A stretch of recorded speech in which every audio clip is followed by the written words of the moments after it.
Мынандай боқты мен өмірімде оқып көрмедім. Бұл кітап «Қуыс кеуде» деп аталады. Бұл Санжар Керімбайдың ең басты шығармасы, себебі ол қуыс кеуде терминін ылғи қолданады. Қысқасы, кітап тарихи сараптамадан тұрады, ал Керімбай болса өте нашар тарихи сараптамашы. Оны бүгін көретін боларсыздар. Санжар Керімбайдың бірінші және үлкен қателігі көз алдарыңызда. Ол, яғни Декарт, күмән философиясын тудырды, яғни кез келген ақпаратты күдікпен қарсы алып, күмәнмен тексеретін тәсіл ойлап тапты. Рене Декарттың бұлайша шорт кесуіне түрткі болған мотив, бұқара халық бұлай тұрсын, ел билеп отырған игі жақсылардың өзі қаңғып келген ақпаратқа құлай сенетін. Декартқа бұқара халыққа бәрібір болған. Тіпті ол өз елінде тұрақты түрде өмір сүрмеген.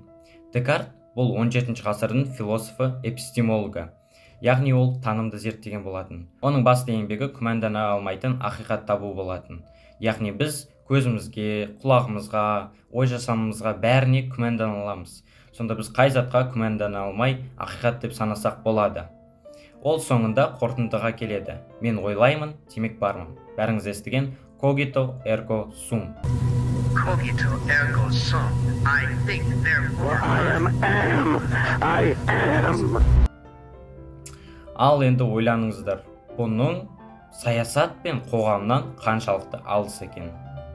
Кейін Керімбай осы Декарт француз халқын қоятты дейді. Осының бәрі жиналып келіп, Еуропаның қараңғы ғасырдың түнегіне тұншықтырды. Еуропаны осы қараңғылықтан жаңа дәуірдің күмән философиясы алып шықты. Мен бармын ба, мен бар екеніме не дәлел деген пайдасыз ойлар қалай халықты саяси деңгейде оятады? Мүлдем түсініксіз. Керімбай бұл қателікті қайтадан қайталайды. Көз ашық кісілердің бәрі кафеге жиналып, қоғамдық мәселелерінің бәрін сол жерде талқылайтын болды. Талқылаудың басты критерийі Декарттың логикасы болатын. Декарт ешқандай логика жасамаған, Аристотель, Гегель сияқты. Тіпті бірде-бір логикалық заң да шығармаған. Осыған орай ғалымдар 17 ғасырдың математика ғасыры деп атады. Осылайша Франция халқы оянып жатты.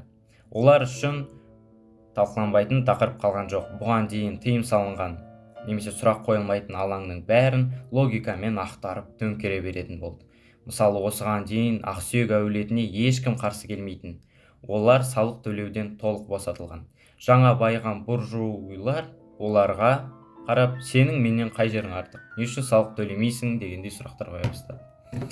Қайтадан бұл жерде Декарттың ешқандай қатысы жоқ. Бұнымен айналысқан ағартушылар, яғни Руссо, Монтескье, Вольтер сияқты ақсүйектердің былығын ашқан ағартушылар.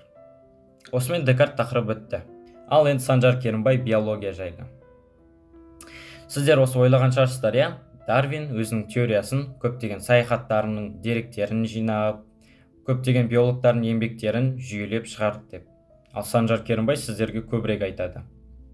Шіркеудің ықпалы мен гегемониясынан ығыр болған оқымыстылар қауымы адамның шығу тегі жайында тың деректер, ізденістер бастап кетті. Осындай ізденістің соңы Дарвиннің эволюция теориясымен аяқталды. Дарвинге жай ұнамай қалған екен ғой шіркеу, гегемониясы. Ал енді Санжар Керімбай дүниежүзілік соғыстарды біресе құдай өліммен, біресе сциентизммен байланыстырды. Көрейік. Құдай өлді деген ұранды қуана-қуана шырқаған батыс жұрты имансызданып біткен еді. Сондықтан 20 ғасыр дегеннен ақ бірінші дүниежүзілік соғыспен басталып, орта шегі екінші дүниежүзілік соғысты Хиросимаға атом бомбасын тастаумен аяқталды. Бұл құдай өлімі жайлы. Енді сциентизм жайлы. Оны сциентизм деп атайды. Еуропаның ең ірі қателігі осы нүктеде кеткен. 19 ғасырдың өмірдің мәні деген тақырып әжуаға айналып, жұрт жаппай ғылымға және ғалымдарға табына бастады. Оның соңы екі дүркін дүниежүзілік соғыспен аяқталды.